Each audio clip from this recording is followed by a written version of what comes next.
Ja. I kveld så får vi blant annet besøk av Ylvis-gutta. Fantastisk. Og vi må jo si, altså, hitten deres til Fox, den har nå da blitt vist over 200 millioner ganger på Altså, YouTube. det er så mye det. Det er helt vilt. Vi har jo spekulert litt i hva som har gjort at Fox har slått så voldsomt av. Ja, og vi tror jo da ganske sikkert at hemmeligheten bak suksessen, det er revekostymene. Ja, fordi det har vi her. dyr og musikk, det funker. I løpet av bare 2 måneder så har våre første gjester blitt et verdensomspennende fenomen. Med mer enn 200 millioner treff på YouTube så blir de nå tatt imot som popstjerner verden over. Og alt på grunn av denne låta her. What does the fox say?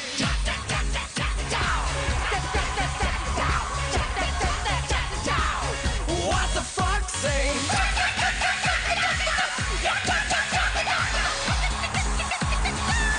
What the fox say? Her er Ylvis!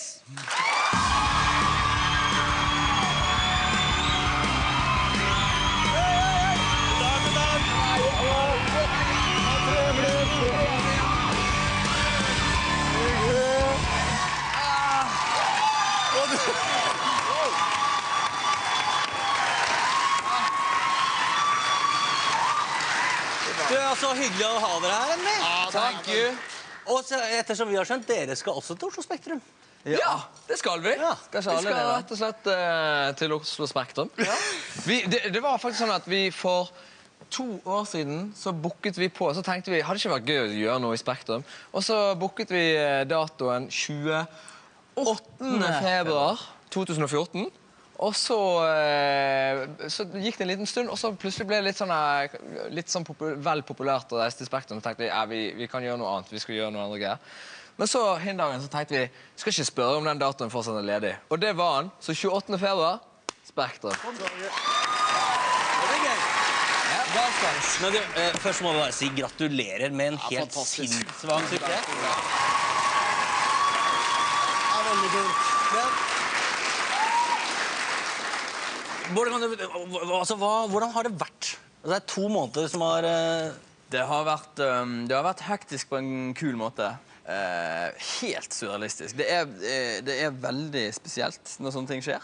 Og vi har vel...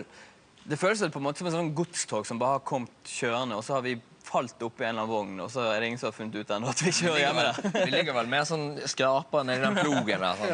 Ja. Like før vi faller av. Men nei, det har vært helt sykt. Men jeg tror nordmenn er ganske stolte av dere, altså. Altså, jeg merker... Ja, Det er jo veldig hyggelig sagt. ja jeg mener det, for at... Det er jo bare en dum sang om en rev. Det er jo ikke... Jo, men man blir litt sånn her... Det er vanskelig å forholde seg til det der som Ja. nordmann, sant? Fordi at Ja. vi skal jo på en måte ikke slå oss på bryst, og vi skal ikke...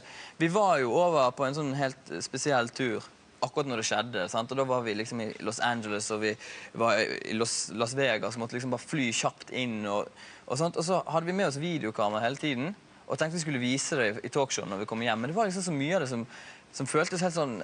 Det var liksom for fint nesten til å kunne vise i et humorshow, skjønner du? Ja, for da var det sånn, var det privatjet og sånn? Ja, da er det liksom, fordi at man ikke hadde tid, da, så sier liksom de der plateselskapene at dere skal være i Vegas i morgen tidlig og spille foran 20 000. Og vi hadde aldri hørt det før. Vi sier bare sånn, men det går jo ikke. Det går ikke. Vi er jo helt Yes. sånn, yeah, you just take the jet and then... Og vi bare, OK. Vi sitter jo bare og ler, sant? Fordi at, hva er det 2 revygutter fra Bergen? Hva er det dere driver med? Men så, og så filmet vi det og sånne ting, men du kan liksom ikke vise det, for det ser bare sånn... For et norsk... Det er bra å ha sånn egen fotoalbum da, til man blir eldre. Vi har et fotoalbum. Men jeg mener at dere må få lov til å slå dere litt på det skal brystet dere nå, få. for vi synes dette er stas. Ja, men det er veldig hyggelig, da. Det er kjekt. Men det, sånn, i første omgang, hvordan kom dere fram til hvilke lyder reven skulle si? Eller kunne si? Det var jo litt, vi måtte jo blande litt sånn underholdningsaspekt med... Vi gjorde litt sånn research og søkte på YouTube, da. Det var ikke så populært med rever på YouTube. På den, back in the days, you know. Det som var litt morsomt, da var at vi er på vei over til når vi skulle i studio, for det var i New York, så tenkte vi, alt gikk jo veldig, veldig fort, og så tenkte vi at søren, vi må jo ha noen sånn skisser når vi kommer bort. Har ikke du de der lydene på? Vi satt på flyplassen, og liksom, vi må bare ha noen sånn forslag til hvilken lyd den reven skal lage, for det er jo en veldig spesiell idé, dette her. Vi innså jo det. Og da spilte vi inn noen sånne forslag. Her er det første forslaget som vi kom med.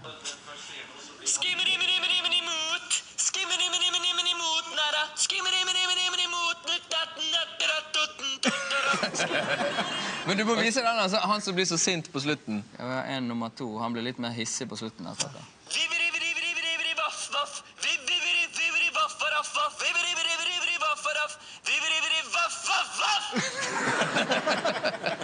Men det er jo veldig gøy når man gjør det da, og kommer til liksom noen produsenter som på en måte lager låter for Rihanna og Beyoncé og sier at dette har vi lyst til å gjøre.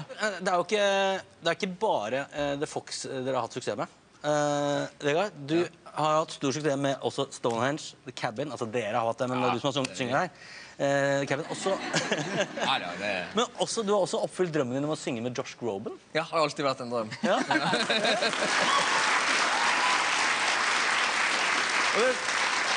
Du ligner jo veldig på Josh. Ja, ganske i alle fall. Det er noen som har sagt til meg at jeg ligner på en blanding mellom Harald Rønneberg og Josh Groban.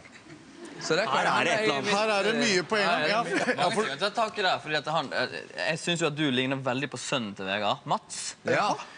Så det er jo et slags triangel. Ja, han har jo litt den der...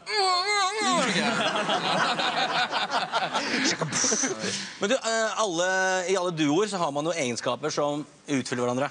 Ja. Bård, hvilke egenskaper er det Vegard har som du er misunnelig på? Som jeg er misunnelig på? Jeg vil ikke så mange. Nei, men det er jo en ærlig sak. Jo, Vegard er veldig sånn... Kanskje det å komme tidsnok? Nei, jeg velger å komme for sent. Ja, okay. Jeg kunne ha skjerpet meg, men jeg bare gidder ikke. Jo, Vegard er veldig musikalsk. Veldig flink på sånn musikkteori og sånt. Det er ikke jeg. Dette er ubehagelig. Ja. Men han er like dårlig til å ta imot skudd som meg. Ja. Okay. Så det ser du på ansiktet. Men det er han jo. Ja, men hva tenker du hvis du skulle sagt noe pent om broren din her? Han er jo veldig lang, da. Ja. Det er jo... Det er de ekstra Jeg er ikke veldig lang, skjønner du. Nei, det er det du alltid har trodd. Jeg er høyere enn deg, men jeg er fremdeles liten. Thank you. Yeah. Han er jo en morsom fyr. Så... Du blir flau av at jeg skryter deg, men du blir enda flau av å skryte. Ja, men jeg ble flau av hele greia. Jeg satt liksom, ok, nå skal jeg ta imot her, og så sitter du... Nei, Vi skulle kjøre et sånt ordentlig... Ja, vi vurderte nå å instruere publikum og si når dere skrøt av hverandre. Ja, men du vet hva, det er misunner. Han er litt flinkere på sånne sosiale medier og sånt enn meg. Men sosiale medier er jo flinkere sosialt, punktum. Ja, flinkere sosialt. Jeg er mer sånn som min sønn. Som jeg ligner veldig på. Jeg er usikker på om dette går ut over meg eller sønnen din. Nei, han er jo veldig ung fortsatt, så han er excused. Ja, så han har mye å vokse på. Men apropos sønnen din, hva syns barna dine om den suksessen som The Fox har vært? Jo, altså, han minstemann, han skjønner ikke så mye. Jeg har en på 6 som synes det er veldig stas. Og det byr jo på litt sånne tricky situasjoner, sant? Der hun kan gå rundt. Hun har nettopp fått seg en iPod, da. Så hun kan jo plutselig gå liksom på gaten med og plutselig bare What the fuck, sant? Ved siden av meg. Det er ikke tipptopp kult. Og så hvordan skal du da si det til meg? Jeg skjønner at du synes det er kjempeflott, og det er jo samme, men ikke gjør det, ok? Så fy deg! Fy! Hva med dine barn? Mine barn er ikke så begeistret. De er veldig begeistret for Bjørn Rønning sitt materiale. Ja. Okay. Nei, de synes vel det er kult, de også, på et vis. Men de er jo kommet til den alderen at det begynte å bli litt sånn flaut. Ja, for de er 12 og sånn? Ja, 12 og sånn. Og da er det litt mer sånn... De ser liksom på Supernytt og sånt i klassen, og da plutselig kommer det sånn nyhetssak om at nei, det er flaut. Ja. Men hvordan skal man følge opp en suksess som The Fox? Er det mulig? Jeg tror egentlig den neste sangen trenger ikke vi bruke så mye tid på, for den kommer til å gå til helvete uansett. Ja, altså hvis dette skulle på en måte være klimakset vårt, så er det jo helt greit. På en måte. Men vi skal jo fortsette å sikte høyt, selvfølgelig. Har dere noen nye låter i skuffen, eller? Ja, vi har jo alltid ideer, men det er veldig vanskelig å snakke om de nye ideene, for de høres skikkelig dårlig ut. Altså, til og med hvis vi hadde fortalt om den reveideen, så ville jo folk tenkt, er dere helt idioter? Skal dere lage det? Og vi har de tingene vi valgte å gå vekk ifra, for eksempel, når vi Jeg satt og så på det dokumentet i stedet av revedokumentet, som da inneholder en del ting som vi ikke har med lenger. Og da tenker jeg liksom at ok, det kunne jo like godt ha gått for dette, og gudene vet hvordan det gikk da. If a moose steals your food, can you tell him he is rude? Jeg vet ikke om det er verdens hit-stemning på det. If you see a friend get shot, can you testify or not? Dette er linjer som ikke kommer gjennom nåløyet. Yeah. And if you get a conference call, can you answer it at all? Men det er veldig vanskelig, det er vanskelig å vite også, da. Det er veldig interessant. Vi hadde jo en sånn radiosending for mange år siden, der vi drev oss og ringte rundt og bøllet. Og da, blant annet, mens vi ventet på at noen skulle plukke opp telefonen, så lagde vi en sånn her regle, så var det sånn... Ja, det var bare du som... Ja, det var sånn... Ja, det var sånn... Ytterst på tissen sitter, tuppen på tissen sitter, hullet på tissen sitter, Og så gjorde vi bare det noen ganger. Og så begynte folk å plukke opp, og vi fikk sånn melding fra en sånn rektor på en skole at kan dere være så snill å liksom lage noe nytt nå, for hele skolen går rundt og synger på denne ytterst på tissen sitter, hullet på tissen sitter, og det er jo ikke... Det var bare noe vi sang under en summetone, liksom. Og mens vi ventet på... Den hører jeg at jeg har lyst til å se musikkvideo. Ja, det kan hende det blir vår neste sånn... Jeg skulle akkurat til å si at jeg lover at ingenting av dette vil bli laget. Så bare Tuppen på tissen!